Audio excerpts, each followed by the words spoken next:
दाम से भले आप नीलाम हो जाएं, लेकिन सन्नी देओल के जुहू वाले बंगले की नीलामी नहीं होगी।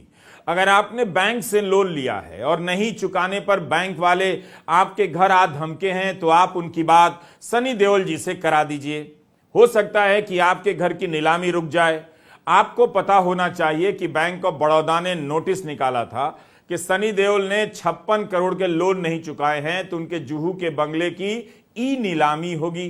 बीजेपी के सांसद का घर नीलाम होने जा रहा था। कितना अच्छा संदेश जाता कि बैंक लोन की वसूली में किसी से भेदभाव नहीं करता है। मगर सुबह सुबह खबर आ गई कि तकनीकी कारणों से ई नीलामी रद्द कर दी गई है।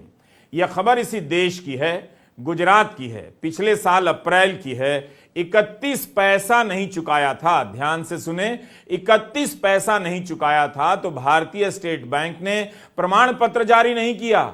याचिकाकर्ता को हाईकोर्ट जाना पड़ा। जिस किसान ने अपनी जमीन बेची थी उसने फसल के लिए लोन लिया था, सारा पैसा चुका दिया, मगर 31 पैसे का हिसाब निकल आया तो बैंक ने खरीदार को नो ड्यूज सर्टिफिकेट जारी ही नहीं किया। आम आदमी पर 31 पैसे का हिसाब निकल आए तो बैंक बेरहम हो जाता है। और सनी देओल तो फिल्म स्टार के अलावा भाजपा के सांसद भी हैं। बड़ौदा 2 दिनों के बाद यानी 23 अगस्त को 556 संपत्तियों की ई नीलामी करेगा। इतनी नीलामी में कोई तकनीकी गड़बड़ी नहीं हुई, लेकिन 56 करोड़ का लोन नहीं चुकाने वाले सनी देओल के घर की नीलामी तकनीकी कारणों से रद्द कर दी गई। क्या ये तकनीकी कारण केवल सनी देओल के मामले में ही मिलते हैं? 556 मामलों में नहीं मिले। मोदी सरकार को बीजेपी के लिए अलग कोर्ट, अलग बैंक, अलग जांच एजेंसी का गठन कर देना चाहिए। इन सभी का एक ही काम होना चाहिए, जो भी बीजेपी का है उसे क्लीन चिट देना है। बड़ौदा की तरफ से यह स्पष्टीकरण आया है। बैंक ने कहा है कि अन्य केसों में भी ऐसा होता है, मगर सवाल यह है कि क्या नोटिस अखबार में आने से पहले सनी से बैंक ने बात नहीं की थी? क्या उनकी बिना जानकारी के बैंक ने अब तक कार्रवाई की थी जो सनी अखबार में नीलामी की खबर पढ़कर जागे? क्या सनी देओल इस मामले में बैंक पर मानहानि का दावा नहीं कर सकते? ये कौन सी प्रक्रिया है जिसके तहत बैंक नोटिस जारी करने के बाद नोटिस वापस खींच लेता है? अखबारों में बैंक जो नोटिस छपवाते हैं उसे आप पढ़ा कीजिए, पता चलेगा कि लोन नहीं देना खतरे से खाली नहीं। आए दिन इस तरह के नोटिस छपते भी रहते हैं।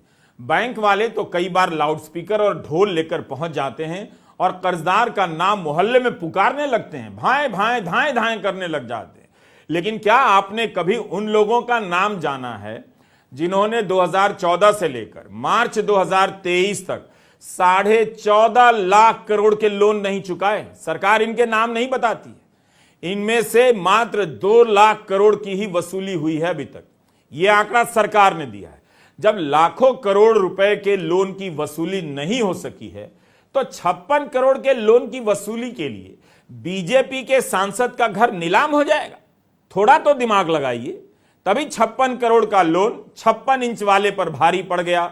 इसी साल जनवरी में जब अदानी समूह को लेकर हिंडनबर्ग की रिपोर्ट आई, तब इसी बैंक ऑफ बड़ौदा के तत्कालीन सीईओ संजीव चड्डा ने क्या कहा था? उन्होंने कहा था कि अपने निवेशक के साथ यानी अदानी के साथ संकट की स्थिति में बने रहेंगे। ऐसा ही साथ सनी देओल को भी दिया जा रहा है।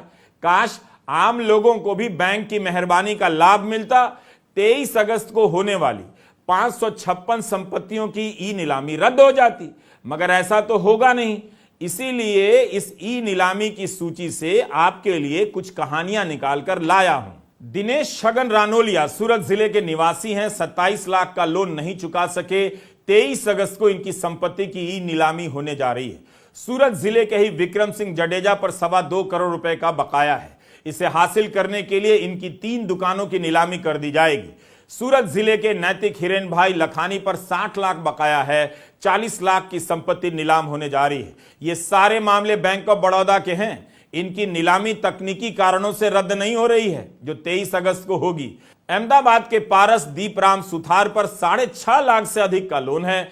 इनकी 2012 की स्कॉर्पियो गाड़ी 12 सितंबर को नीलाम की जा रही है। गुजरात के ही जिला पाटन के मोहम्मद इलियास हसुभाई पर 2.25 लाख का कर्ज था, नहीं चुका पाए तो 12 सितंबर को इनका ऑटो नीलाम हो रहा है। नीलामी वापस लिए जाने की खबर हमें नहीं मिली। पाटन के ही अमृत जी कपूर जी ठाकुर पर 2,07,000 का लोन था, नहीं चुका पाए और अब 12 सितंबर को इनका ऑटो नीलाम होने वाला है।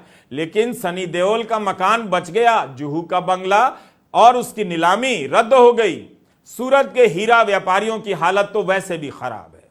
वहां के आर्थिक संकट को आप बीजेपी की राजनीतिक सफलता से नहीं समझ सकते हैं। आर्थिक संकट राजनीतिक सफलता से कहीं ज्यादा बड़ा है। बस फर्क है कि जो लोग आर्थिक संकट का सामना कर रहे हैं उनके पास अब अपना हाल बताने के लिए राजनीतिक भाषा नहीं है। और इसका कारण क्या है, लिखकर पर्स में रख लीजिए। धर्म की राजनीति यही करती है, आपकी राजनीतिक भाषा खत्म कर देती है। सनी देओल का मामला इतना साधारण नहीं है। लाखों करोड़ के लोन वालों पर रहम और लाखों रुपए के लोन ना चुकाने वालों पर बेरहम। आपके खाते में न्यूनतम बैलेंस नहीं है तो बैंक वालों ने जनता से 21,000 करोड़ की फाइन वसूल ली है। राज्यसभा में वित्त राज्य मंत्री ने यह जानकारी दी है। ऐसे मुद्दों पर बात करना खतरे से खाली नहीं है।